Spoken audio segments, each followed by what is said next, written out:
प्रिय विद्यार्थियों, आज हम कक्षा 12 हिंदी की पाठ्यपुस्तक अंतरा भाग 2 के गद्य खंड के अध्याय 4 में वर्णित साहित्यकार फणीश्वरनाथ रेणु द्वारा रचित कहानी जिसका शीर्षक है संवदिया का अध्ययन करने जा रहे हैं।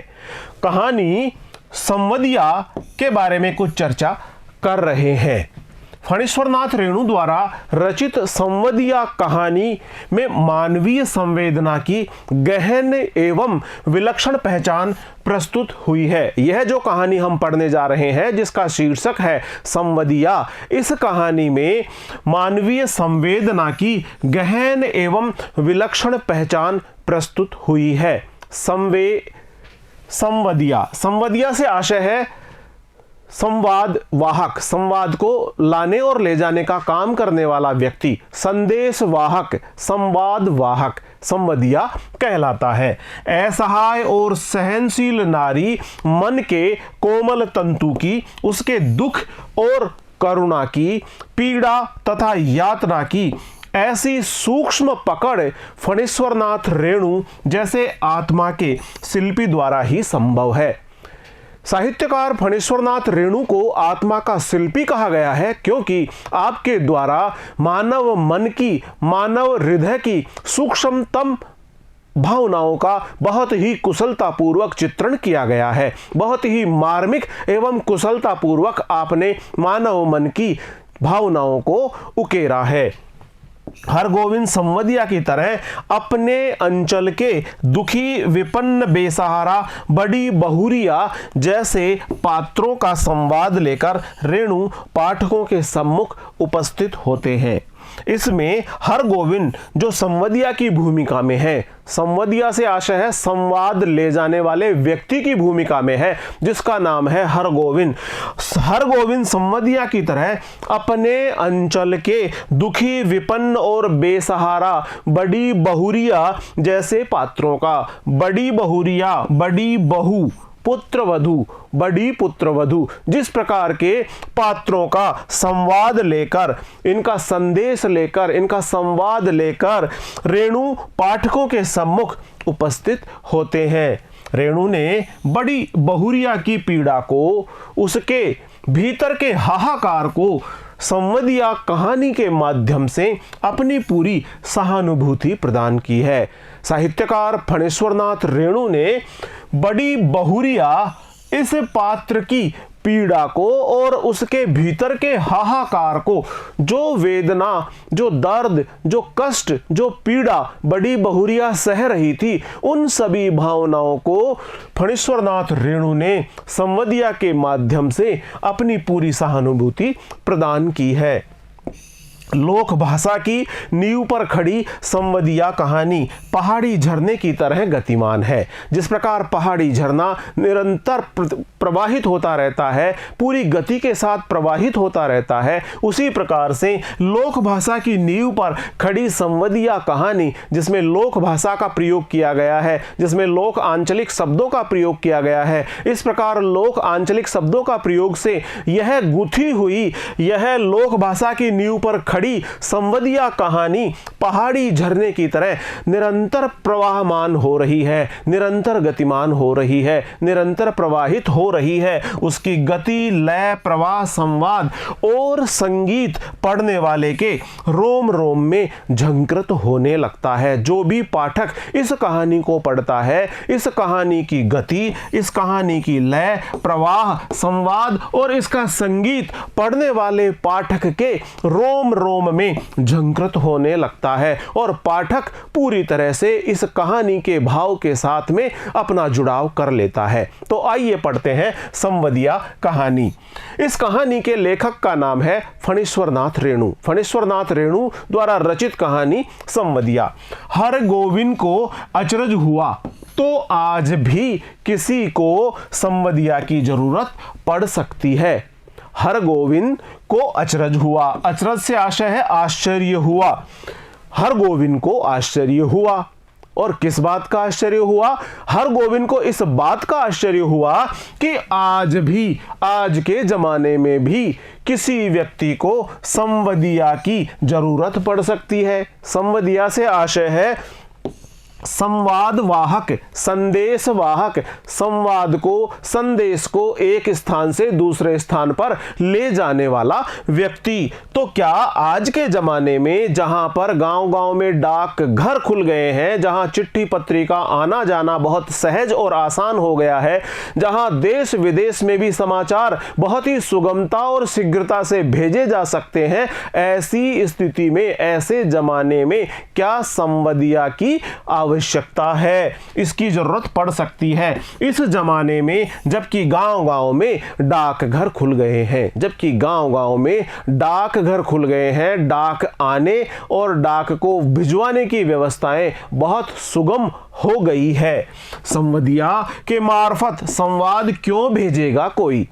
हरगोविंद इस बात पर विचार करता है कि जब गांव-गांव में डाक घर खुल गए हैं, डाक की बहुत अच्छी सुविधा हो गई है, तो फिर संवादिया के मार्फत से आशय है के माध्यम से, के द्वारा संवाद कोई क्यों भेजेगा? क्योंकि संवादिया तो कोई व्यक्ति विशेष होता है और वह संवाद लेकर एक स्थान से दूसरे स्थान पर जाएगा, जिसमें धन भी खर्च होगा, समय भी खर्च होगा और व्यक्ति की ऊर्जा भी खत्म होगी। तो इस प्रकार से व्यक्ति का धन, समय और ऊर्जा को बचाने के लिए चिट्ठी पत्री का ही प्रयोग किया जाना चाहिए। आज तो आदमी घर बैठे ही लंका तक खबर भेज सकता है। लंका से आशय है देश विदेश तक खबर भेज सकता है, किसी भी दूसरे देश तक भी अपने समाचार भिजवा सकता है और वहां का कुशल संवाद मंगा सकता है। इस प्रकार से देश विदेश तक चिट्ठी पत्री के माध्यम से समाचार भिजवाया जा सकता है और समाचार प्राप्त किया जा सकता है। फिर उसकी बुलाहट क्यों हुई? हरगोविंद इस बात पर विशेष रूप से विचार करता है कि ऐसी परिस्थिति में जब बहुत सारे डाकघर है, डाक आने और जाने की पूरी सुविधा है, पूरी व्यवस्था है, ऐसी परिस्थिति में उसकी बुलाहट क्यों हुई? उसको क्यों बुलाया गया? उसको क्यों बुलावा भेजा गया? हरगोविंद बड़ी हवेली की टूटी ड्योढ़ी पार कर अंदर गया। ड्योढ़ी से आशय है दरवाजा।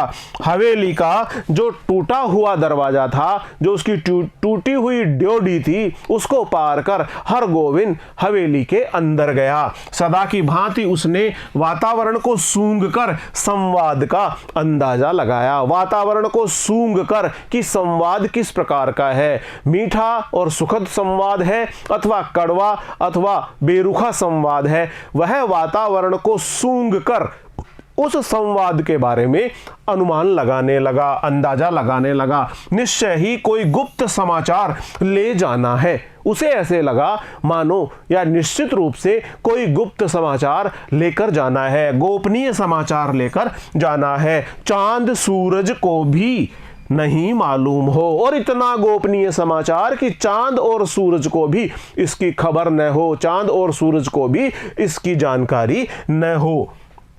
परेवा पंछी तक न जाने। परेवा से आशय है कबूतर, पंछी से आशय है पक्षी। कोई कबूतर, चिड़िया, पक्षी इत्यादि को भी इस गुप्त समाचार की भनक तक न मिले, इस गुप्त समाचार की जानकारी न मिले। पांव लागी बड़ी बहुरिया। पांव लागी से आशय है चरण स्पर्श कर प्रणाम करना, और बड़ी बहुरिया से आशय है बड़ी बहू। बड़ी बहू, मैं चरण स्पर्श करता हुआ आपको प्रणाम करता हूं। पांव लागी बड़ी बहुरिया। बहुरिया से आशय है बड़ी पुत्र वधू। यह आंचलिक शब्द है बहुरिया। पांव लागी, पांव लागी बड़ी बहुरिया। बड़ी बहुरिया, मैं आपके चरण स्पर्श कर प्रणाम करता हूं। बड़ी हवेली की बड़ी बहुरिया। हवेली भी बड़ी, और उस बड़ी हवेली की सबसे बड़ी पुत्र वधू यानी बड़ी बहुरिया ने हरगोविंद को पीढ़ी दी। पीढ़ी से आशय है बैठने का कुछ ऊंचा सा स्थान दिया, और आंख के इशारे से कुछ देर चुपचाप बैठने को कहा, और आंख का संकेत कर उसे कुछ देर शांति से चुपचाप बैठने का इशारा किया। बड़ी हवेली अब नाम मात्र को ही बड़ी हवेली है, क्योंकि समय बदल गया है। किसी जमाने में तो बड़ी हवेली का बहुत रोब था, बहुत दबदबा था, बहुत आलीशान शानो शौकत थी, लेकिन अब वह सब कुछ स्थिति बदल चुकी है। अब ऐसा कुछ भी शेष नहीं है। बड़ी हवेली अब नाम मात्र को ही बड़ी हवेली है, केवल नाम ही बड़ी हवेली है, अन्यथा और अन्य चीजें बड़ी हवेली के अनुरूप नहीं बची है।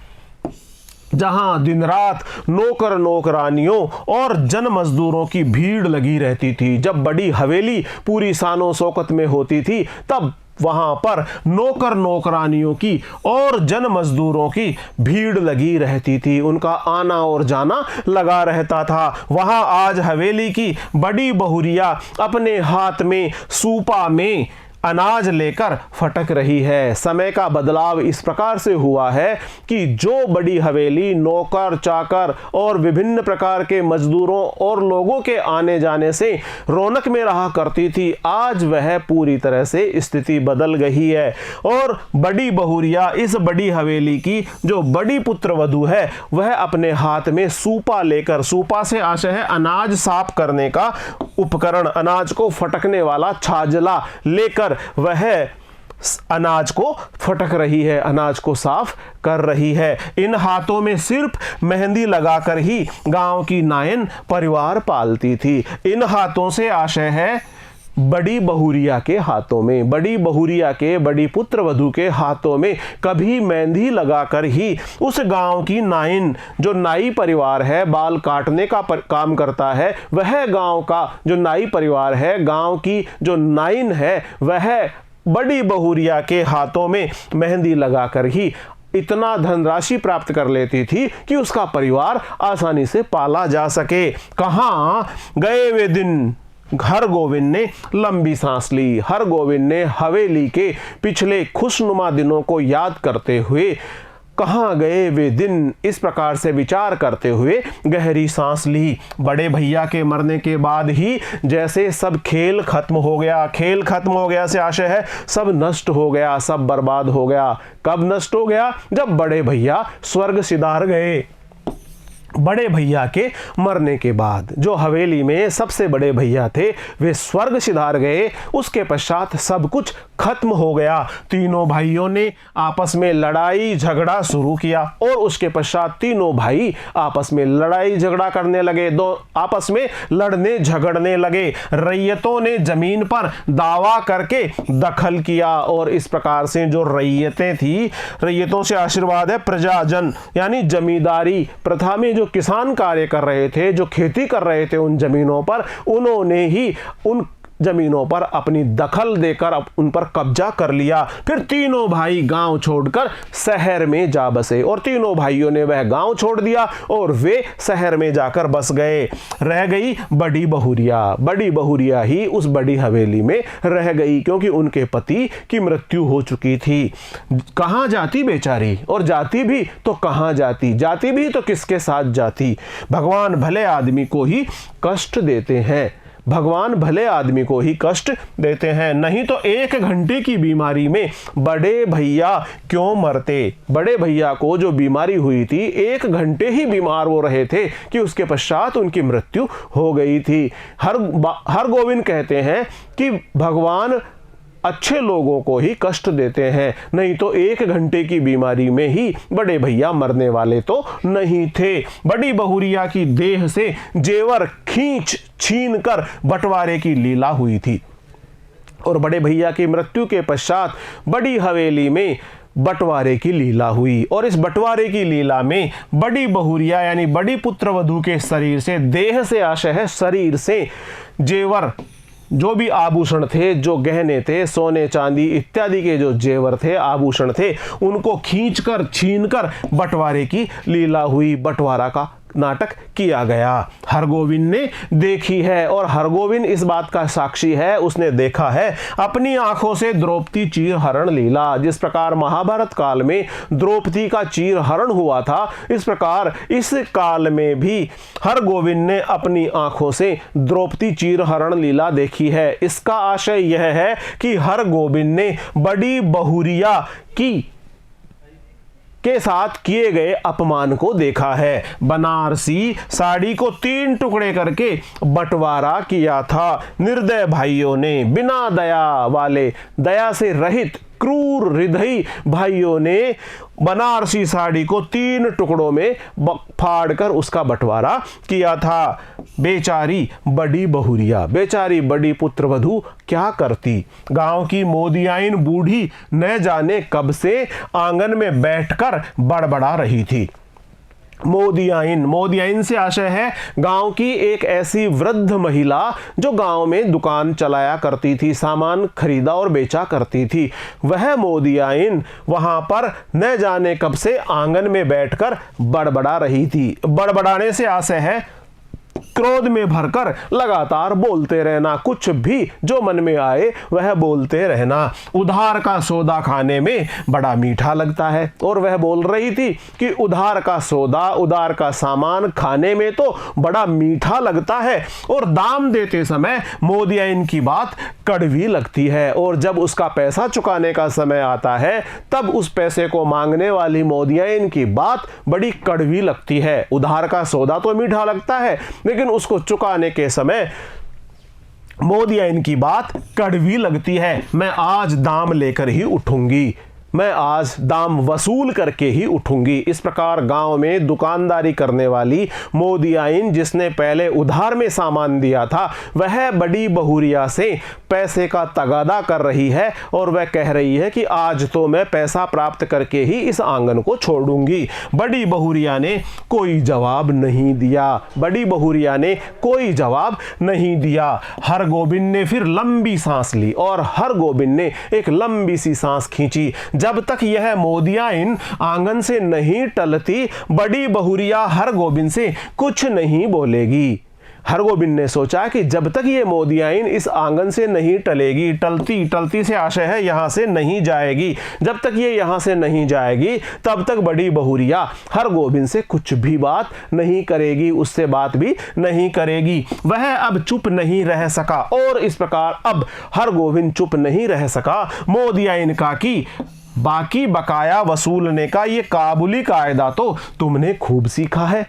और अब हरगोविंद बोल उठा, मोदियाइन काकी, मोदियाइन चाची, बाकी बकाया यानी उधार का पैसा वसूलने का यह काबुली कायदा, काबुली कायदे से आशय है काबुली लोगों द्वारा उधार वसूली करने का तरीका, जिसमें जोर जबरदस्ती के माध्यम से उधार वसूली की जाती है। सामान देते समय तो मीठा मीठा बोला जाता है, लेकिन वापस वसूली करते समय सूद और मूल रकम को बहुत ही जोर जबरदस्ती पूर्वक वसूला जाता है। काबुली कायदा तो तुमने खूब सीखा है। इस प्रकार हरगोविंद ने मोदियाइन को संबोधित करते हुए कहा कि मोदियाइन काकी, बाकी बकाया वसूलने का यह काबुली कायदा तो तुमने खूब सीखा है। काबुली कायदा सुनते ही मोदियाइन तमक कर खड़ी हो गई। काबुली कायदा, जैसे ही मोदियाइन ने ऐसा शब्द सुना वह तमक कर खड़ी हो गई। तमक कर खड़ी होने से आशय क्रोध में भरकर वह खड़ी हो गई। गांव में दुकान करने वाली वह मोदियाइन क्रोध में भरकर क्रोध व्यक्त करती हुई खड़ी हो गई। चुप रह मुंह झोंसे यानी यह एक गाली देती हुई सी, गाली के रूप में प्रयोग करता हुआ सा शब्द है। मोदियाइन ने गाली का शब्द प्रयोग किया। चुप रह मुंह झोंसे, निमोचिए से आशय बिना दाढ़ी मूंछ वाले। मोदियाइन ने उसको कहा मुंह झोंसे, निमोचिए, बिना दाढ़ी मूंछ वाले। क्या करूं काकी? हरगोविंद ने जवाब दिया, क्या करूं काकी?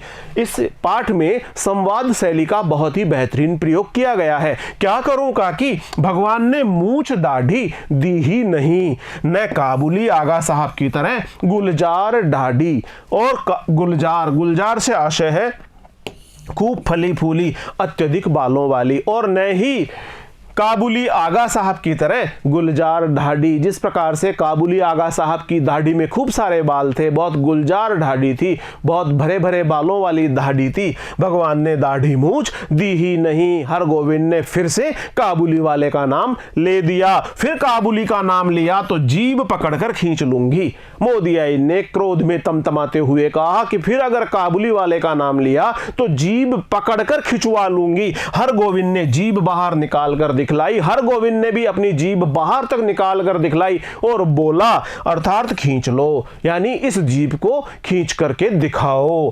5 साल पहले गुल मोहम्मद आगा उधार कपड़ा लगाने के लिए गांव में आता था। 5 साल पहले गुल मोहम्मद आगा नाम का एक काबुली व्यक्ति गांव में कपड़ा उधार बेचने के लिए आया करता था और मोदियाइन के ओसारे पर दुकान लगाकर बैठता था। ओसारे से आशय है दुकान के सामने घर के बाहर का छप्पर और टीन से छाया युक्त स्थान, वहां पर उस ओसारे पर वह अपनी दुकान लगाकर बैठता था। आगा कपड़ा देते समय तो बहुत मीठा बोलता था, बहुत ही मीठे शब्दों का प्रयोग करता था जब वह कपड़ा देता था, कपड़ा बेचता था। और वसूली के समय जोर जुल्म से 1 का 2 वसूल करता, और जब वसूली करने का समय आता तो वह जोर जुल्म का आशय है बलपूर्वक निर्दयता और क्रूरता का प्रयोग करता, बल का प्रयोग करता और 1 का 2 वसूलता। जितना वह देता उसका दुगना वह वसूल लेता।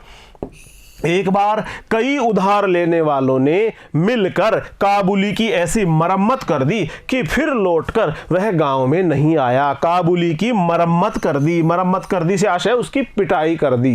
एक बार कई उधार लेने वाले लोगों ने जब वो सब लोग उसकी हरकतों से तंग आ गए, क्योंकि काबुली वाला जोर जबरदस्ती करके 1 के 2 वसूलता था। इस प्रकार से उसकी इस हरकत से परेशान होकर कई उधार लेने वालों ने मिलकर काबुली वाले की अच्छी खासी मरम्मत कर दी, अच्छी खासी मार पिटाई कर दी कि फिर लौटकर गांव में वह काबुली वाला नहीं आया। लेकिन इसके बाद ही दुखनी मोदियाइन लाल मोदियाइन हो गई। इसके बाद दुखनी मोदियाइन जो दुख के भाव से भरी रहती थी, वह मोदियाइन अब क्रोध के भाव से भरी रहने लगी। काबुली बादाम के नाम से भी चिढ़ने लगी मोदियाइन। अब तो मोदियाइन को यदि कोई काबुली नाम भी कह देता तो मोदियाइन चिढ़ जाती। काबुली बादाम का नाम भी यदि कोई ले लेता तो मोदियाइन काबुली बादाम के नाम से भी चिढ़ने लगी थी। गांव के नाचने वालों ने नाच में काबुली का स्वांग किया था। गांव में जो नाचने वालों की टोली थी, नाचने वालों का दल था, उसने भी गांव में जो स्वांग किया था वह भी काबुली वाले का ही स्वांग था। तुम हमारा मुल्क जाएगा मोदियाइन, हम काबुली बादाम पिस्ता अखरोट खिलाएगा।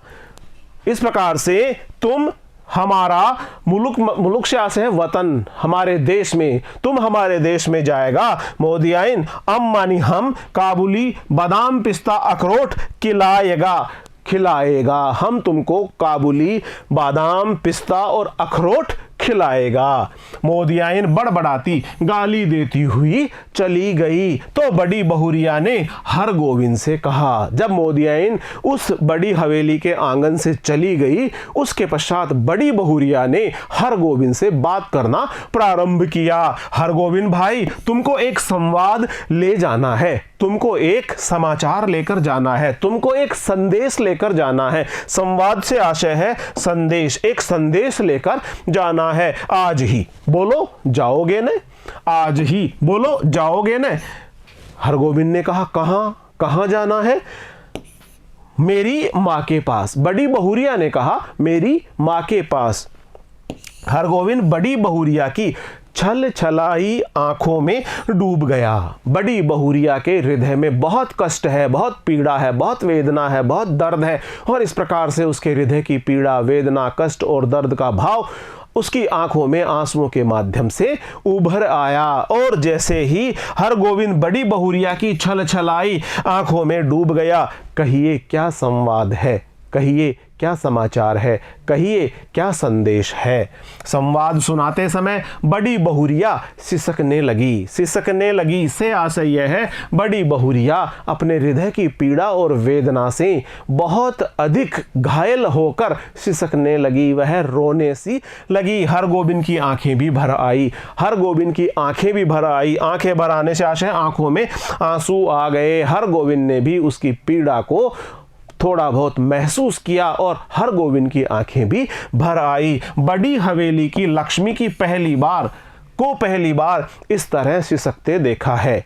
बड़ी पुत्रवधू, जो हवेली की बड़ी पुत्रवधू है, बड़ी बहुरिया है, वह हवेली की लक्ष्मी स्वरूपा है। धन धान्य से संपन्न रहने वाली इस हवेली की लक्ष्मी स्वरूपा बहू बड़ी पुत्रवधू को पहली बार इस तरह सिसकते देखा है, दर्द में बिलखते देखा है, दर्द को अभिव्यक्त करते देखा है। हरगोविंद ने वह बोला, बड़ी बहुरिया दिल को कड़ा कीजिए, दिल को थोड़ा मजबूत कीजिए, धैर्य धारण कीजिए और दिल को थोड़ा मजबूत कीजिए। और कितना कड़ा करूं दिल?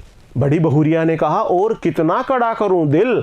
माँ से कहना, मैं भाई भाभियों की नौकरी करके पेट पाल लूंगी, मैं भाई और भाभियों की नौकरी करके पेट पाल लूंगी, बच्चों की जूठन खाकर एक कोने में पड़ी रहूंगी, लेकिन यहां अब नहीं रह सकूंगी, अब मैं यहां पर नहीं रह सकूंगी। कहना, यदि माँ मुझे यहाँ से नहीं ले जाएगी तो मैं किसी दिन गले में घड़ा बांधकर पोखरे में डूब मरूंगी। और बड़ी बहू रानी की हृदय की पीड़ा इतनी ज्यादा बढ़ गई है कि अब वह जीना भी नहीं चाहती। अब वह तो आत्महत्या करके अपनी जीवन लीला को समाप्त भी करने का विचार कभी कभी करती है। उसने कहा हरगोविंद से कि माँ से कहना कि मुझे यहाँ से लिवा कर ले जाए, नहीं तो इस पीड़ा, कष्ट, वेदना और दुख को भोगते भोगते किसी दिन मैं गले में घड़ा बांधकर पोखरे में डूब मरूंगी। पोखरे से आशय है तालाब में मैं डूब मरूंगी। बथुआ साग खाकर कब तक जीऊं? बथुआ से आशय है जब गेहूं, जौ इत्यादि की खेती की जाती है, उसमें फसल के साथ में जो हरी एक तरकारी उगाती है वह बथुआ कहलाती है। तो बथुआ का साग खा खाकर मैं कब तक जीवित रहूं? किस लिए और किसके लिए? बहू रानी अपने हृदय के इस दर्द को इन शब्दों के माध्यम से अभिव्यक्त कर रही है कि उसका जीवन नरक जैसा बन गया है। उसे खाने के लिए भी पर्याप्त पोषण से भरी हुई सामग्री नहीं मिल रही है। वह तो बथुआ का साग खा खा कर ही अपना जीवन यापन कर रही है। हरगोविंद का रोम रोम कलपने लगा। हरगोविंद का प्रत्येक रोम इस बात के लिए दुखी हो गया कि वह देवर और देवरानियों के द्वारा दिए गए कष्टों से बड़ी बहुरानी को बहुत अधिक पीड़ा हो रही है। और इस प्रकार से हरगोविंद का रोम रोम कलपने लगा। रोम रोम कलपने से आशय है रोम रोम बहुत अधिक वेदना के भाव से भर गया। देवर देवरानियां भी कितने बेदर्द है। ठीक अगहनी धान के समय बाल बच्चों को लेकर शहर से आएंगे। जब अगहन का महीना होगा और उसमें धान पक जाएगा, उस समय देवर और देवरानियां अपने बच्चों को लेकर के बड़ी हवेली में आ जाते हैं और यहाँ 10-15 दिनों में कर्ज उधार की ढेरी लगाकर वापस जाते समय 2-2 मन के हिसाब से चावल चूड़ा भी ले जाएंगे। ये जो देवर देवरानियां हैं अपने बच्चों सहित बड़ी हवेली में आते हैं, यहीं पर 15 दिनों तक रहते हैं, खाते हैं और फिर जब बहुत बड़ा उधार हो जाता है, उधार की बड़ी सारी कर्ज उधार की बड़ी सारी ढेरी हो जाती है, तो उस ढेरी को वह बड़ी बहुरानी के माथे छोड़कर और फिर वापस जाते समय 2-2 मन के हिसाब से चावल और चूड़ा, पोहा इत्यादि खाने की चीजें अपने साथ में बांधकर ले जाती है। फिर आम के मौसम में और जैसे ही फिर आम का मौसम आता है, उस मौसम में भी फिर देवर और देवरानी वापस बड़ी हवेली गांव में आ जाते हैं और कच्चा पक्का आम तोड़कर बोरियों में बंद करके चले जाएंगे और अपने साथ में लेकर चले जाते हैं। फिर उलटकर कभी नहीं देखते। राक्षस हैं सब। हरगोविंद ये कह उठा कि राक्षस हैं सब, इन सब का जो कार्य है, इनका कारनामा है, इनकी करतूतें हैं, वो राक्षसों जैसी है। वो निर्दयता से भरी है, क्रूरता से भरी हुई है, दया रहित उनका भाव है। और इस प्रकार ये सब के सब लोग दया से विहीन है, करुणा से विहीन है, प्रेम से विहीन है, सहयोग से विहीन है और पूरी तरह से राक्षस बन गए हैं। बड़ी बहुरिया अंचल के खूंट से 5 रुपए का एक गंदा नोट निकालकर बोली। खूंट से का आशय है आंचल के कोने से। आंचल के कोने से बड़ी बहुरिया ने एक 5 रुपए का गंदा सा नोट निकाला और वह बोली, पूरा राह खर्च भी नहीं जुटा सकी। राह खर्च से आशय है रास्ते का खर्च, मार्ग में खाने पीने और किराया भाड़ा इत्यादि में व्यय होने वाला खर्च राह खर्च कहलाता है। पूरा राह खर्च भी नहीं जुटा सकी, आने का खर्च माँ से मांग लेना। और वह बहुत ही विनीत और करुण स्वर में बोली कि 5 रुपए जैसे तैसे करके मैंने एकत्र किए हैं, वापस लौटने का खर्चा माँ से मांग लेना। उम्मीद है भैया तुम्हारे साथ ही आवेंगे। बड़ी बहुरिया को इस बात की उम्मीद है कि जैसे ही संवदिया हरगोविंद उसकी माताजी को उसकी दुर्दशा के बारे में बताएगा तो वह उसके पुत्र को यानी बड़ी बहुरिया के भाई को उसको लिवा लाने के लिए अवश्य ही भिजवा देगी। और उम्मीद है भैया तुम्हारे साथ ही आवेंगे। हरगोविंद बोला, बड़ी बहुरिया राह खर्च देने की जरूरत नहीं, मैं इंतजाम कर लूंगा। तुम कहां से इंतजाम करोगे? बड़ी बहुरिया ने पूछ लिया। तुम इंतजाम कहां से करोगे? मैं आज 10 बजे की गाड़ी से ही जा रहा हूं। हरगोविंद ने जवाब दिया कि मैं आज 10 बजे की गाड़ी से ही जा रहा हूं। बड़ी बहुरिया हाथ में नोट लेकर चुपचाप भाव शून्य से आशय है भावनाओं से रहित होकर, भाव शून्य होकर दृष्टि से हरगोविंद को देखती रही। हरगोविंद हवेली से बाहर आ गया। उसने सुना बड़ी बहुरिया कह रही थी। जैसे ही अब हरगोविंद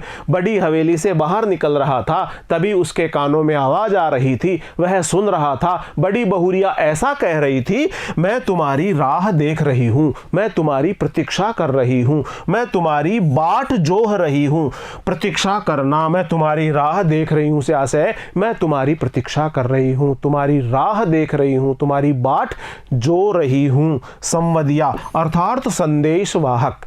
संवदिया का आशय संदेश वाहक, संदेश को ले जाने वाला व्यक्ति। हरगोविंद संवदिया, संवाद पहुंचाने का काम सभी नहीं कर सकते। संवाद पहुंचाने का काम भी प्रत्येक व्यक्ति नहीं कर सकता। आदमी भगवान के घर से संवदिया बनकर आता है। आदमी, प्रत्येक व्यक्ति ईश्वर के घर से जब आता है तो वह संवदिया बनकर ही आता है। संवाद के प्रत्येक शब्द को याद रखना। जिस सुर और स्वर में संवाद सुनाया गया है ठीक उसी ढंग से जाकर सुनाना सहज काम नहीं है। संवाद के प्रत्येक शब्द को याद रखना और जिस सुर में और जिस स्वर में उस संवाद को सुनाया गया है ठीक उसी प्रकार की भाव भंगिमा में और उसी प्रकार के अर्थ की अभिव्यक्ति के साथ में उस संवाद को प्रस्तुत करना बहुत आवश्यक है। संवाद के प्रत्येक शब्द को याद रखना और जिस भाव भंगिमा के साथ, जिस अर्थ व्यवस्था के साथ में वह संवाद सुनाया गया है उसे ठीक उसी ढंग से, उसी लय, उसी स्वर के साथ में सुनाया जाना कोई सहज काम नहीं है। पर गांव के लोगों की गलत धारणा है कि निठल्ला, कामचोर और पेटू आदमी ही संवदिया का काम करता है। गांव वालों की यह गलत धारणा है कि निठल्ला आदमी, निठल्ले से आशय है ऐसा व्यक्ति जो बैठा ठाला रहता है, कोई काम नहीं करता या जिससे कोई काम होता ही नहीं है, निठल्ला बैठा है। इस प्रकार कोई भी निठल्ला व्यक्ति हो अथवा कामचोर हो, जिसको काम करना अच्छा नहीं लगे, काम करने में जो चोरी करता हो, कामचोर हो। और पेटू, पेटू से आशय है खूब पेट भरकर भोजन करने वाला, खूब सारा आहार करने वाला, खूब सारा भोजन खाने वाला। इस प्रकार से निठल्ला व्यक्ति, कामचोर व्यक्ति और पेटू व्यक्ति ही संवदिया का काम कर सकता है। और इस प्रकार की यह गांव वालों में गलत धारणा है।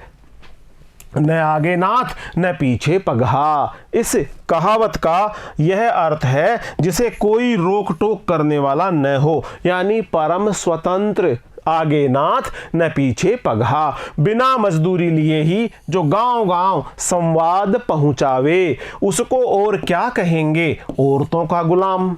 जो बिना मजदूरी लिए गांव गांव जाकर के संवाद पहुंचाए उसे क्या कहा जाएगा, औरतों का गुलाम ही तो कहा जाएगा।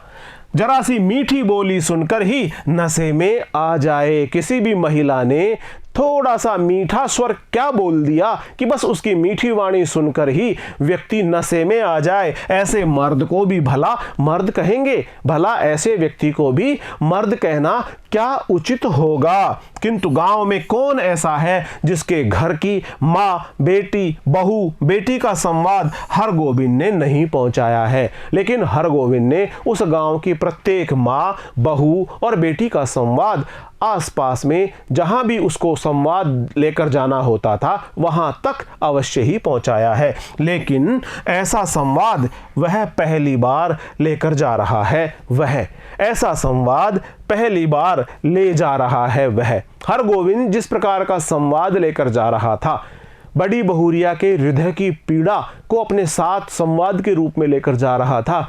हरगोविंद विचार करता है कि इस प्रकार का संवाद वह पहली बार ही लेकर जा रहा है। गाड़ी पर सवार होते ही हरगोविंद को पुराने दिनों और संवादों की याद आने लगी।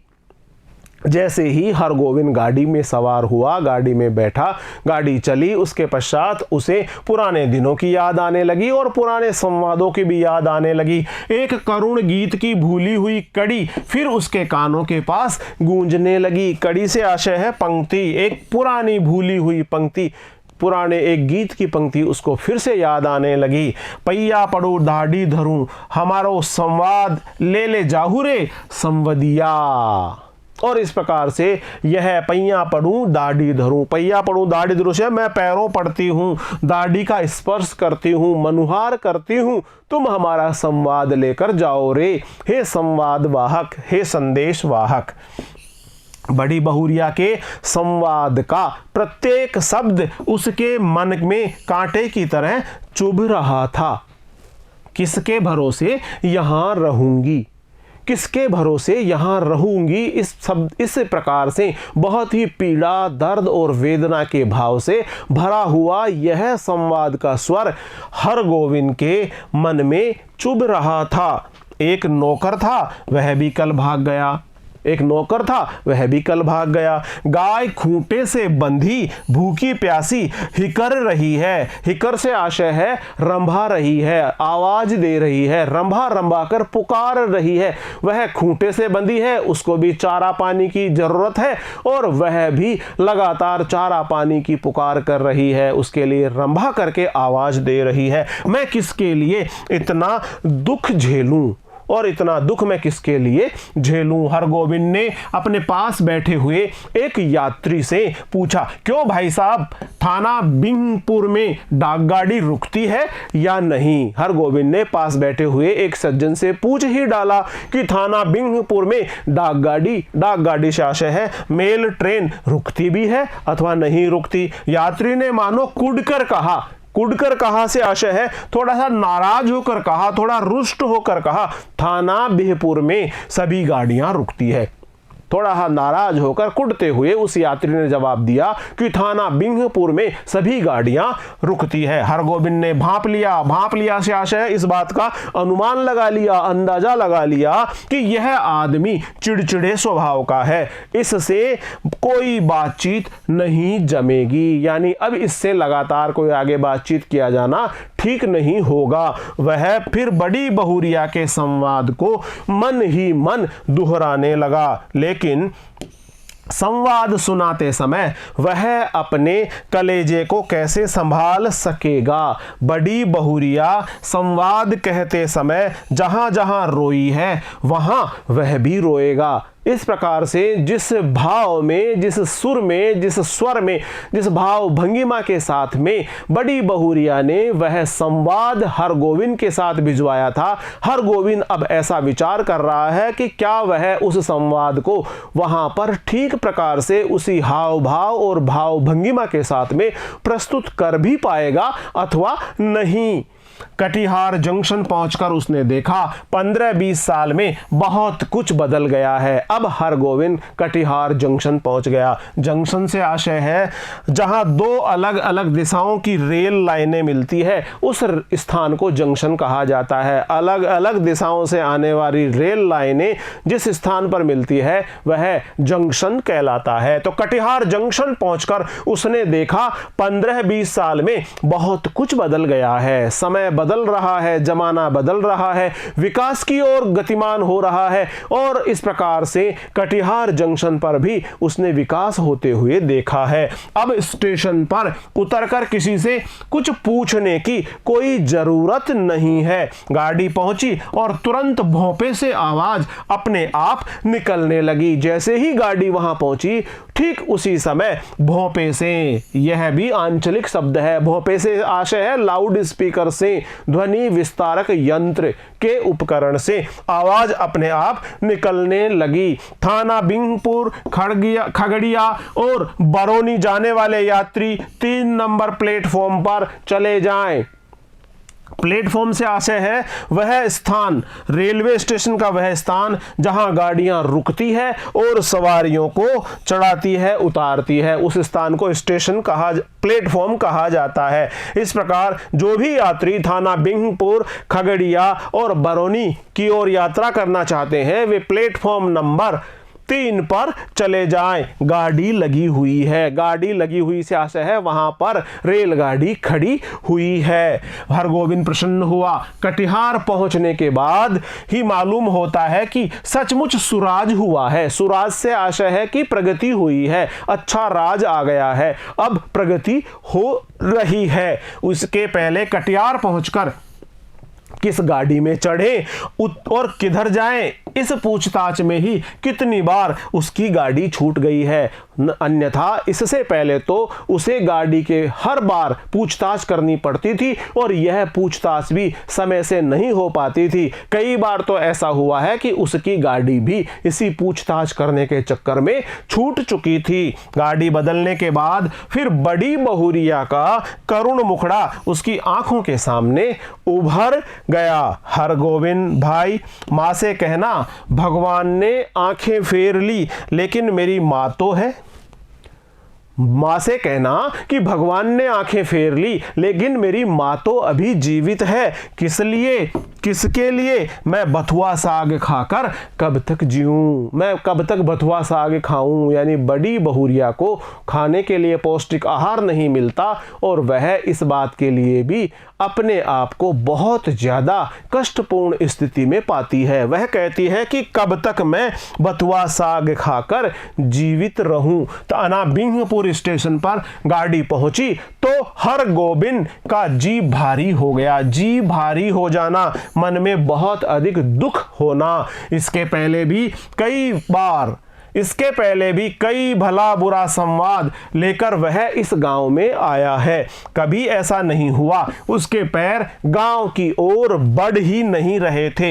इसी पगडंडी से बड़ी बहुरिया अपने मैके लौट आवेगी और जिस पगडंडी पर होकर वह जा रहा था वह सोच रहा था कि जैसे ही वह बड़ी बहुरिया का संदेश उसकी माताजी को सुनाएगा तो उसके पश्चात बड़ी बहुरिया इसी पगडंडी से मैके, अपने मायके लौट आएगी। मैके से आशय अपने मायके में लौट आएगी, गांव छोड़कर चली जावेगी और फिर कभी नहीं आवेगी और बड़ी बहुरिया फिर कभी भी बड़ी हवेली में नहीं लौटेंगी। हरगोविंद का मन कलपने लगा। कलपने से आशय है हरगोविंद मन ही मन में रो रो कर परेशान होने लगा, दुख के भाव में भर उठा। तब गांव में क्या रह जाएगा, गांव की लक्ष्मी ही गांव छोड़कर जावेगी। जब गांव की लक्ष्मी ही गांव को छोड़कर चली जाएगी तो फिर गांव में क्या रह जाएगा। यहां पर हरगोविंद लक्ष्मी के रूप में बड़ी बहुरिया को संबोधित करता हुआ कह रहा है कि बड़ी बहुरिया लक्ष्मी स्वरूपा है, धन धान्य और लक्ष्मी स्वरूपा बड़ी बहुरिया ही यदि गांव छोड़कर चली जाएगी तो फिर गांव में रह ही क्या जाएगा। किस मुंह से वह ऐसा संवाद सुनाएगा, कैसे कहेगा कि बड़ी बहुरिया बथुआ साग खाकर गुजारा कर रही है। सुनने वाले हर गोविंद के गांव का नाम लेकर थूकेंगे, कैसा गांव है जहां लक्ष्मी जैसी बहुरिया दुख भोग रही है। और हर गोविंद के मन में यह भी विचार आया कि जैसे ही वह बड़ी बहुरिया के दुख और कष्टपूर्ण स्थिति का संवाद जब सुनाएगा तो उस गांव के लोग भी जब इस संवाद को सुनेंगे तो उस गांव पर और गांव के लोगों पर थू थू करेंगे, उन पर थूकेंगे कि कैसा गांव है जहां पर लक्ष्मी जैसी बहू भी कष्टपूर्ण स्थिति में जीवन यापन कर रही है। सुनने वाले हर गोविंद के गांव का नाम लेकर थूकेंगे, कैसा गांव है जहां लक्ष्मी जैसी बहुरिया दुख भोग रही है। अनिच्छा पूर्वक हर गोविंद ने गांव में प्रवेश किया। हर गोविंद को देखते ही गांव के लोगों ने पहचान लिया, जलालगढ़ गांव का संवदिया आया है। हर गोविंद का जहां से वह आया है उस गांव का नाम है जलालगढ़। जलालगढ़ गांव का संवदिया आया है, ऐसा वहां के लोगों ने समझ लिया। न जाने क्या संवाद लेकर आया है। अब यह संवदिया न जाने अपने साथ क्या संवाद लेकर आया है। राम राम भाई, कहो कुशल समाचार ठीक है न? राम राम भैया जी, भगवान की दया से आनंदी है, भगवान की दया से सब कुशल मंगल है। उधर पानी बूंदी पड़ा है, उधर बरसात हुई है, पानी बूंदी पड़ा है। बड़ी बहुरिया के बड़े भाई ने हर गोविंद को नहीं पहचाना। हर गोविंद ने अपना परिचय दिया तो उन्होंने सबसे पहले अपनी बहन का समाचार पूछा। दीदी कैसी है, बहन कैसी है, दीदी कैसी है? भगवान की दया से सब राजी खुशी है। दीदी कैसी है? तो हर गोविंद ने उत्तर दिया, भगवान की दया से सब राजी खुशी है। मुंह हाथ धोने के बाद हर गोविंद की बुलाहट आंगन में हुई। बुलाहट से आशय है बुलाया गया, यह भी आंचलिक शब्द है। हर गोविंद की बुलाहट आंगन में हुई। अब हर गोविंद कांपने लगा, उसका कलेजा धड़कने लगा। ऐसा तो कभी नहीं हुआ। उसकी जो मन स्थिति थी, उसके मन में जिस प्रकार का अंतर्द्वंद चल रहा था, उसका कलेजा जोर जोर से धड़कने लगा। हर गोविंद सोचने लगा कि ऐसा तो उसके साथ पहले कभी भी नहीं हुआ। बड़ी बहुरिया की छलछलाई हुई आंखें, सिसकियों से भरा हुआ संवाद उसने बड़ी बहुरिया की बूढ़ी माता को पांव लागी की।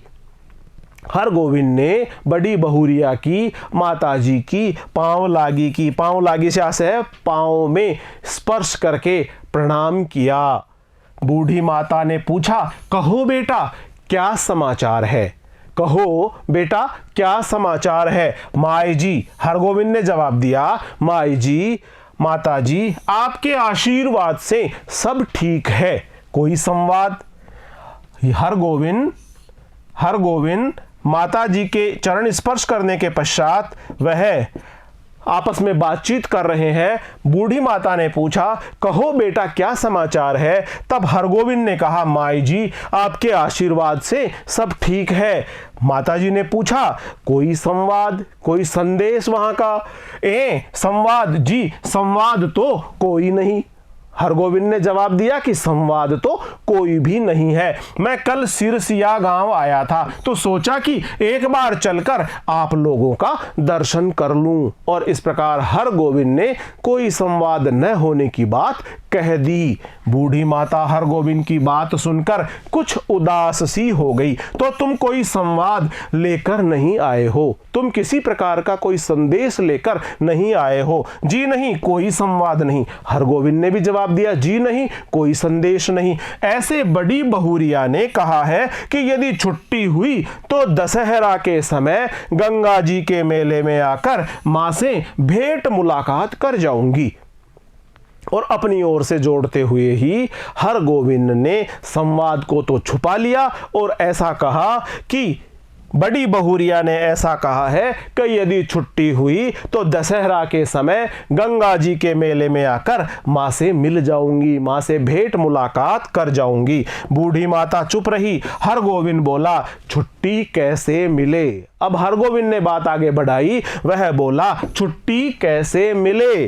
सारी गृहस्थी बड़ी बहुरिया के ऊपर ही है। सारी गृहस्थी का बोझ तो, सारी गृहस्थी का उत्तरदायित्व तो बड़ी बहुरिया पर ही है।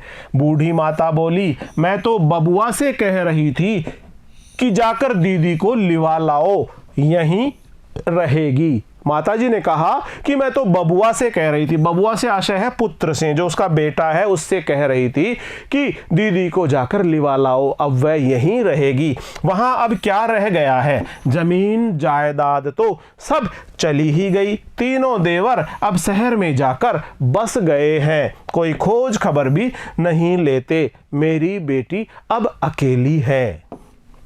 नहीं माई जी, जमीन जायदाद अभी भी कुछ कम नहीं, जो है वही बहुत है। टूट भी गई है तो भी आखिर बड़ी हवेली ही, टूट भी गई है तो भी है तो आखिर बड़ी हवेली ही। इस प्रकार हरगोविंद ने बात को संभाल लिया। सवांग नहीं है, सवांग से आसे सगे संबंधी यानी परिवारीजन नहीं है, ये बात ठीक है, मगर बड़ी बहुरिया का तो सारा गांव ही परिवार है। हमारे गांव की लक्ष्मी है बड़ी बहुरिया। और हरगोविंद ने ये बात और जोड़ दी कि हमारे गांव की लक्ष्मी है बड़ी बहुरिया। लक्ष्मी से आशय है पूरे गांव की भाग्यवान बहू है, लक्ष्मी स्वरूपा है बड़ी बहुरिया। तो गांव की लक्ष्मी गांव को छोड़कर शहर कैसे जाएगी? यों देवर लोग हर बार आकर ले जाने की जिद करते हैं। हरगोविंद ने अपनी तरफ से यह भी जोड़ दिया कि हर बार उसके देवर देवरानी आकर उसको यानी बड़ी बहुरिया को बड़ी हवेली में से लेकर शहर जाने की जिद भी करते हैं। जिद करने से आशय है हट भी करते हैं। बूढ़ी माता ने अपने हाथ हरगोविंद को जलपान लाकर दिया। पहले थोड़ा जलपान कर लो बबुआ, बेटा पहले थोड़ा जलपान कर लो। जलपान करते समय हरगोविंद को लगा बड़ी बहुरिया दालान पर बैठी उसकी राह देख रही है, भूखी प्यासी। जैसे ही हरगोविंद जलपान करने लगा, उसके मन में, उसके मस्तिष्क में ऐसा विचार आया कि बड़ी बहुरिया उसकी प्रतीक्षा कर रही है और वह भूखी और प्यासी बैठी हुई उसकी राह देख रही है, उसकी बाट जोह रही है। रात में भोजन करते समय भी बड़ी बहुरिया मानो सामने आकर बैठ गई। जब वह भोजन कर रहा था उस समय भी उसके मन मस्तिष्क में बड़ी बहुरिया से संबंधित विचार ही चल रहे थे। ऐसा लग रहा था मानो बड़ी बहुरिया उसके सामने आकर बैठ गई हो। कर्ज उधार अब कोई देते नहीं, एक पेट तो कुत्ता भी पालता है, लेकिन मैं माँ से कहना मेरे हृदय की पीड़ा का भाव माँ को सुनाना, मेरे हृदय में जो पीड़ा का भाव है, दर्द का भाव है, कष्ट का भाव है, उसे अवश्य ही मेरी माँ सुन लेगी, जान लेगी और वह मुझे यहाँ इस बड़ी हवेली से अपने पास बुलवा लेगी। हरगोविंद ने थाली की ओर देखा। दाल, भात, 3 किस्म की भाजी, घी, पापड़, अचार और इस प्रकार से वह जो भथुए का साग खाती हुई बड़ी बहुरिया है उसका चित्र बार बार हरगोविंद के मनोमस्तिष्क पर आ जाता।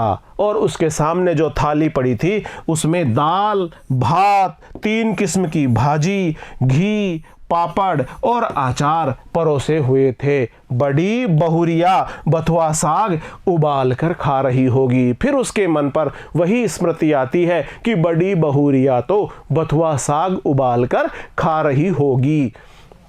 बूढ़ी माता ने कहा, क्यों बबुआ खाते क्यों नहीं? माताजी पेट भर जलपान जो कर लिया है। हरगोविंद ने कहा कि पेट भर कर जलपान कर लिया है, इसलिए अब खाना खाने के लिए जगह ही नहीं बची है। अरे जवान आदमी तो 5 बार जलपान करके भी एक थाल भात खाता है। बड़ी बहुरिया की माताजी ने हरगोविंद से कहा कि 5 बार जलपान करने के बाद भी जवान आदमी तो 1 थाल भात खाता है। हरगोविंद ने कुछ नहीं खाया, खाया ही नहीं गया, उससे खाया ही नहीं गया। उसके सामने 3 भाजी परोसी गई थी, घी, अचार और गुड़ इत्यादि परोसा गया था। बहुत ही अच्छा भोजन उसके सामने परोसा गया था, लेकिन हरगोविंद से वह खाया ही नहीं गया। संवदिया डटकर खाता है और अफर कर सोता है। ऐसा गांव वाले मानते हैं, ऐसा लोग मानते हैं, ऐसा कहा जाता है कि संवाद लेकर जाने वाले का अच्छा आतिथ्य होता है, अच्छा अतिथि सत्कार होता है, उसको बहुत अच्छा भोजन खाने के लिए मिलता है और बहुत अच्छा सा बिस्तर उसे सोने के लिए मिलता है, जहां वह चैन की नींद सोता है, वहां वह अफर कर सोता है। किंतु हरगोविंद को नींद नहीं आ रही है, लेकिन हरगोविंद को तो नींद आने का सवाल ही पैदा नहीं होता। यह उसने क्या किया, क्या कर दिया? जो संवाद वह लेकर आया था, उस संवाद को उसने सुनाया नहीं। वह सोच रहा है कि यह उसने क्या किया, क्या कर दिया, वह किस लिए आया था, वह झूठ क्यों बोला। नहीं, सुबह उठते ही वह बूढ़ी माता को बड़ी बहुरिया का सही संवाद सुना देगा, अक्षर अक्षर सुना देगा। माई जी, आपकी इकलौती बेटी बहुत कष्ट में है, ऐसा वह कह देगा। आज ही किसी को भेजकर बुलवा लीजिए, नहीं तो वह सचमुच कुछ कर बैठेगी। से आशय है कि वह संभवतया अपने प्राण गंवा देगी, अपनी जीवन लीला समाप्त कर देगी। संभवतया वह अपने गले में घड़ा बांधकर पोखरे में डूब मरेगी। आखिर किसके लिए वह इतना सहेगी? बड़ी बहुरिया ने कहा है, भाभी के बच्चों की झूठन खाकर वह एक कोने में पड़ी रहेगी। रात भर हरगोविंद को नींद नहीं आई और इसी प्रकार के ख्याल, इसी प्रकार के विचार उसके मन मस्तिष्क में लगातार चलते रहे। आंखों के सामने बड़ी बहुरिया बैठी रही, सिसकती हुई, आंसू पोंछती हुई। सुबह उठकर उसने दिल को कड़ा किया। सुबह उठा हरगोविंद और उसने अपने दिल को थोड़ा कड़ा किया। वह संवदिया है, उसका काम है सही सही संवाद पहुंचाना। उसने विचार किया कि वह तो संवदिया है और संवदिया का काम है सही सही संवाद पहुंचाना, सही सही संदेश पहुंचाना। वह बड़ी बहुरिया का संवाद सुनाने के लिए बूढ़ी माता के पास जा बैठा। बूढ़ी माता ने पूछा, क्या है बबुआ, कुछ कहोगे? बूढ़ी माता ने पूछ लिया कि बेटा कुछ कहना चाहते हो, क्या बात है? माई जी, माता जी, मुझे इसी गाड़ी से वापस जाना होगा, कई दिन हो गए। लेकिन हरगोविंद वह बात नहीं कह पाया। जो बड़ी बहुरिया का संवाद था, वह संवाद वह बड़ी बहुरिया की माताजी को नहीं कह पाया और उसके स्थान पर हरगोविंद बोल उठा, माई जी, मुझे इसी गाड़ी से वापस जाना होगा, कई दिन हो गए। अरे इतनी जल्दी क्या है? बड़ी बहुरिया की माताजी ने कहा, अरे इतनी जल्दी क्या है, एक आध दिन रहकर मेहमानी कर लो, 1-2 दिन रुक जाओ, थोड़ा मेहमान नवाजी का आनंद ले लो, उसके बाद में चले जाना। नहीं माई जी, इस बार आज्ञा दीजिए। नहीं माताजी, इस बार तो आज्ञा दीजिए। दशहरा में भी बड़ी बहुरिया के साथ आऊँगा। जब दशहरे के समय मेले के अवसर पर बड़ी बहुरिया यहाँ आएगी तो मैं भी उनके साथ आ जाऊँगा। तब डटकर 15 दिनों तक मेहमानी करूंगा, तब 15 दिन तक रुकूंगा और खूब डटकर मेहमानी करूंगा। किसी का मेहमान बनना, अतिथि बनना और आतिथ्य का सुख उठाना, इसे कहते हैं मेहमानी करूंगा। बूढ़ी माता बोली, ऐसी जल्दी थी तो आए ही क्यों? सोचा था बिटिया के लिए दही चूड़ा भेजूंगी। सो दही तो नहीं हो सकेगा आज, थोड़ा चूड़ा है बासमती धान का, लेते जाओ। तो मैं अपनी बिटिया के लिए बासमती धान का थोड़ा सा चूड़ा भिजवा देती हूँ। चूड़ा की पोटली बगल में लेकर हरगोविंद आंगन से निकला तो बड़ी बहुरिया के बड़े भाई ने पूछा, क्यों भाई, राह खर्च तो है, रास्ते में खर्च करने के लिए, किराया भाड़ा चुकाने के लिए, कुछ खाने पीने के लिए धनराशि तो है, राह खर्च तो है। हरगोविंद बोला, भैया जी आपकी दुआ से किसी बात की कमी नहीं है। दुआ से आशय है आपकी कृपा से, आपकी कृपा से किसी बात की कोई कमी नहीं है। स्टेशन पर पहुंचकर हरगोविंद ने हिसाब किया, अपने रास्ते में होने वाले खर्चे को अनुमान लगाकर विचार किया। उसके पास जितने पैसे हैं उससे कटिहार तक का टिकट ही वह खरीद सकेगा, और यदि चौवन्नी नकली साबित हुई तो सेमापुर तक ही, और यदि चौवन्नी से आशय है चवन्नी यानी 4 आने, एक पुराना सिक्का, यदि वह भी नकली साबित हो गया तो फिर तो वह टिकट भी नहीं खरीद पाएगा, सेमापुर तक ही जा पाएगा, और बिना टिकट के वह एक स्टेशन पर भी नहीं जा सकेगा। डर के मारे उसकी देह का आधा खून सूख जाएगा। खून सूख जाने से आशय है भयभीत हो जाने से, वह बहुत ज़्यादा डर जाएगा। गाड़ी में बैठते ही उसकी हालत अजीब हो गई। वह कहाँ आया था, क्या करके जा रहा है, बड़ी बहुरिया को क्या जवाब देगा।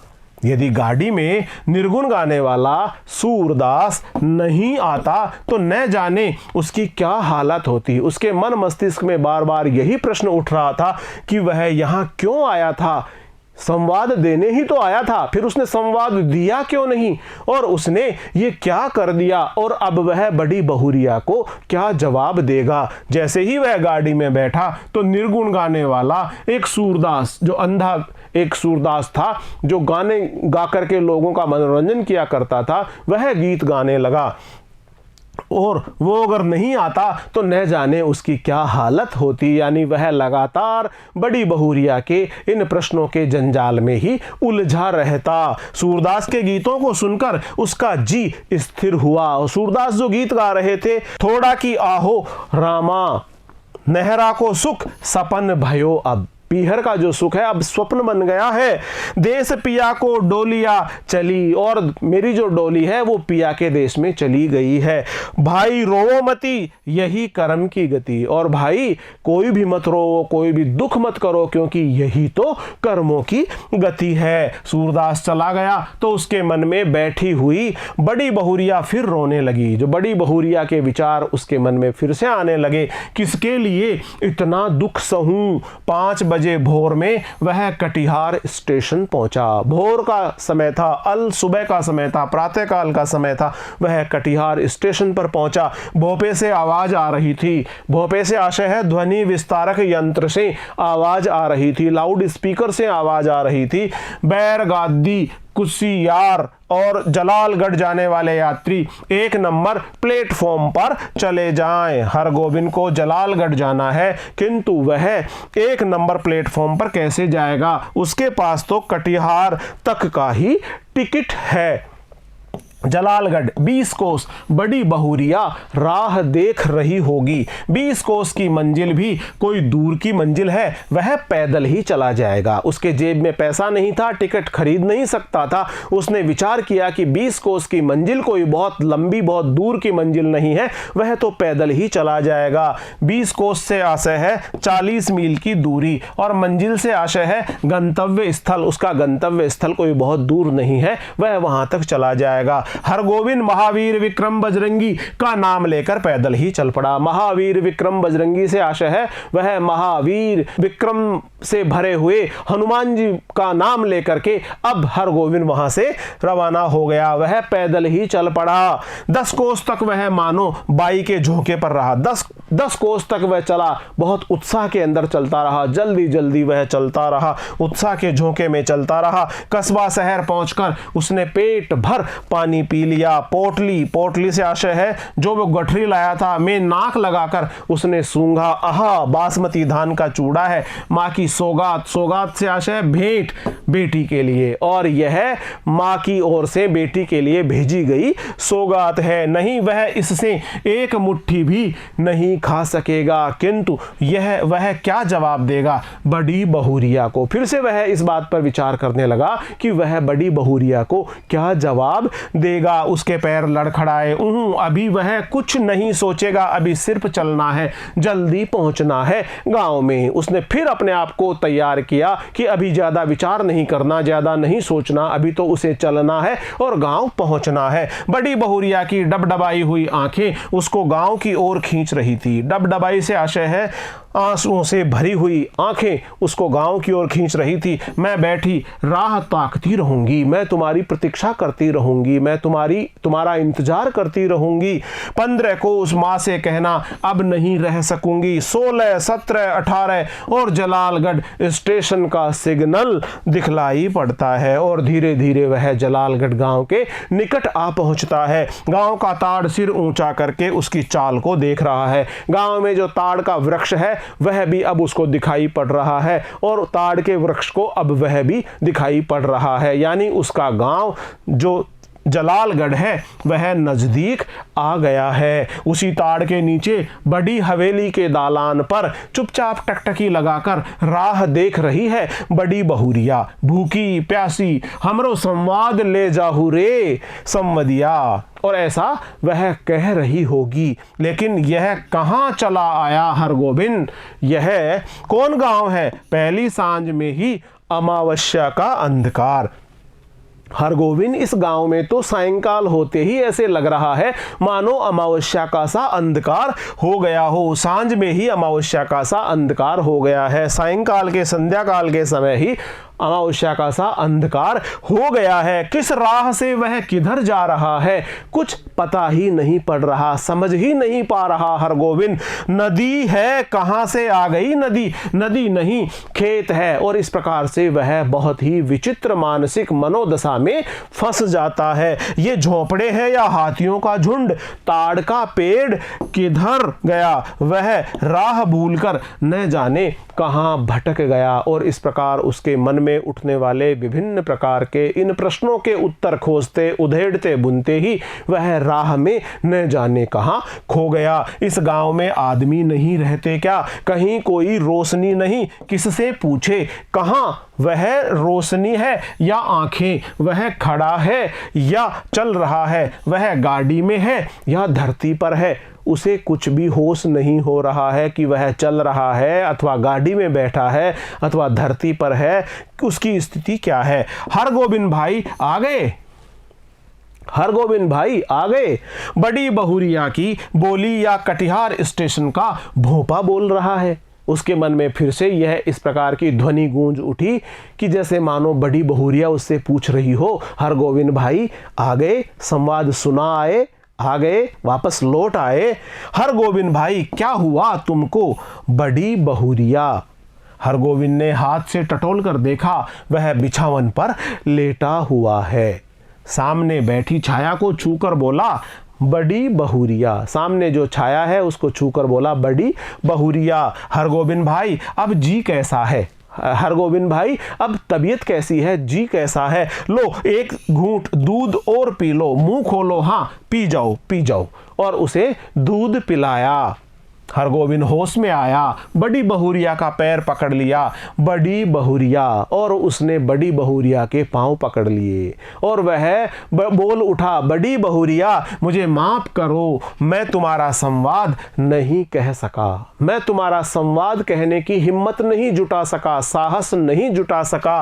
तुम गांव छोड़कर मत जाओ, तुमको कोई कष्ट नहीं होने दूंगा। और हरगोविंद अब कहता ही चला गया, तुम गांव छोड़कर मत जाओ, तुमको कोई कष्ट नहीं होने दूंगा। मैं तुम्हारा बेटा बड़ी बहुरिया, तुम मेरी माँ सारे गांव की माँ हो। और वह कह उठा, तुम मेरी माँ हो, तुम सारे गांव की माँ हो, तुम लक्ष्मी स्वरूपा हो, तुम गांव छोड़कर मत जाओ, मैं तुम्हें नहीं जाने दूंगा, मैं तुम्हारा बेटा हूं, तुम्हें कोई कष्ट नहीं होने दूंगा। मैं अब निठल्ला बैठा नहीं रहूंगा। निठल्ला मैंने मैं अब कोई न कोई काम करूंगा, निठल्ला बैठा नहीं रहूंगा, तुम्हारा सब काम करूंगा। बोलो बड़ी माँ तुम गांव छोड़कर चली तो नहीं जाओगी? बोलो बोलो वह बड़ी बहुरिया से अब बहुत अधिक भावपूर्ण तरीके से पूछ रहा है कि बड़ी बहुरिया, बड़ी माँ, तुम बोलो तुम गांव छोड़कर तो नहीं जाओगी, मैं तुम्हारी पूरी तरह से एक पुत्र के रूप में सेवा करूंगा। बड़ी बहुरिया गरम दूध में एक मुट्ठी बासमती चूड़ा डालकर मसकने लगी। मसकने से आशय है वह उसको दबाने और मसलने लगी। बड़ी बहुरिया गरम दूध में एक मुट्ठी बासमती चूड़ा डालकर उसे मसकने लगी, उसे मिलाने लगी। संवाद भेजने के बाद से ही वह अपनी गलती पर पछता रही थी और अब वह संवाद भेजने के पश्चात अपनी गलती पर पछता रही थी। यदि वह अपने इस संवाद को अपनी मां तक पहुंचा देती तो संभवतया स्थिति कुछ और ही होती, लेकिन जो संवदिया है, हर गोविंद है, उसने भी अपने गांव की इज्जत बचाने के लिए कि यदि उसके गांव के बारे में दूसरे गांव के लोगों को पता लगेगा तो दूसरे गांव के लोग उसके गांव पर थू थू करेंगे, इसलिए वह अपने गांव की इज्जत बचाने के लिए भी इस संवाद को नहीं कह पाया और वापस आकर उसने कहा कि वह अब निठल्ला नहीं रहेगा, कामचोर नहीं रहेगा और वह कोई न कोई काम करेगा और पुत्र बनकर बड़ी बहुरिया की सेवा करेगा। वह उसकी मां के समान रहेगी और पूरा गांव उसकी मां के समान सेवा करेगा। प्रिय विद्यार्थियों, आज हमने अध्याय 4 में वर्णित साहित्यकार फणेश्वरनाथ रेणु द्वारा रचित कहानी जिसका शीर्षक है संवदिया का अध्ययन किया है। अगले वीडियो में हम साहित्यकार फणेश्वरनाथ रेणु द्वारा रचित कहानी जिसका शीर्षक है संवदिया से संबंधित अभ्यास प्रश्नों का वीडियो लेकर शीघ्र ही आपके समक्ष उपस्थित होंगे। तब तक बहुत बहुत नमस्कार।